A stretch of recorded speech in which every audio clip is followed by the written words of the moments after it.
Hello everyone, welcome to my channel. আমি প্রীতি। এটা আমার প্রথম ইউটিউব ভিডিও। জানি না আমার ভিডিওস তোমাদের কাছে কতটা ভালো লাগবে বা আদৌ ভালো লাগবে কিনা, কিন্তু আমি চেষ্টা করব আমার জীবনের কিছু মুহূর্ত তোমাদের সাথে শেয়ার করা। অনেক দিন ধরেই আমার এই ইউটিউব প্ল্যাটফর্মে আসার খুব ইচ্ছে ছিল, কিন্তু কনফিডেন্স পাচ্ছিলাম না। বাট ফাইনালি খুলেই ফেললাম। এই দেখো, এটা আমার একটা ছেলে, বড় ছেলে। আর একটা আছে, এই দেখো। ওকে এখন আমি ভালো করে স্নান করিয়ে খাবার দিয়ে বসিয়ে রাখলাম। আর এখন আমি খাচ্ছি সিজনের প্রথম আম। তারপর লাঞ্চ করে নিলাম। আজকে না অনেক কিছু রান্না করেছিলাম। তারপর বিকেলে একটু বেরিয়েছিলাম। আজকের ওয়েদারটা বেশ ভালো ছিল। আজকে বেশি কিছু দেখাতে পারলাম না। কাল থেকে চেষ্টা করব তোমাদের রোজ ভিডিও দেওয়ার।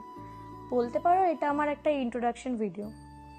যদি আমার ভিডিও তোমাদের ভালো লেগে থাকে তাহলে অবশ্যই আমার চ্যানেলটাকে সাবস্ক্রাইব করে পাশে থেকো।